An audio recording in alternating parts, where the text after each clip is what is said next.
ዛሬ ሙናፊቆቹ በሸክስም በጢን በጀለቢያ ተደብቀው የሚያወሩት የገዛ ሰዎች እንዴት ነው የደፈሩት?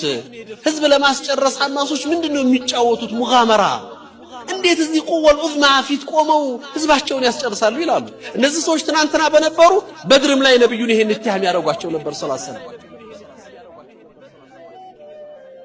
ነብዩንም ያወቅዟቸው ነበር። ምን ለከው መሐመድ ሰለላሁ ዐለይሂ ወሰለም 315 ሰው ይዞ 1000 ሰው ጋር ኸይበር ላይ 1800 ሰው ይዞ 10000 ጦር ጋር ለመቅጠም ሙዕታ ዘመቻ ላይ 3000 ሰው ይዞ 200000 ጦርን ለመቅጠም ይቆማል? ትክክል አልነበረም ይሉ ነበር። እስልምና ላይ ግን ቁርአን ውስጥ እንደውም ከስራ የተነሳው ለሽንፈት ነው የቀረበው። ከሚን ፊአትን ቀሊለትን ገለበት ፊአትን ከሲረትን ቢኢዝኒላህ ነው አይደል? አላህ ድልን ሲያነሳ ውጤትን ሲያነሳ ቁጥርን አይደለም ያነሳው፣ እንደውም ጥቂቶችን ነው የገለጻቸው። የከፍታ መገለጫ የኡማው ልቅና ማሳያ የነበረው ከቁጥር ጋር የተያዘ ጉዳይ አልነበረ። እሳቤው ማስተሳሰቡም ከኢማን ጋር የመነጨ ስለሆነ ነው።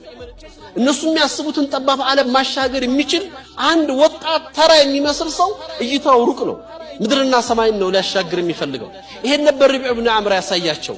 ይሄን ነበር ነብዩ ሰለላሁ ዐለይሂ ወሰለም የገነቡት ማንነት። ይሄ ከፍታ ነው። ዛሬ ሱራቃ ኢብኑ ማሊክን በዛ ቃል ኪዳን ገብተው ይሄንን አሳዩት።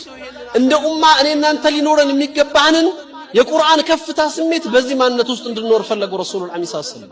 አይጨልምም፣ ሙስተሂል ለሙእሚኖች ጨልሞ አያውቅም። ቁጥራቸው ሊያንስ ይችላል በየትኛውም ጊዜ አሉት። ግን አላህ ሪጃሎች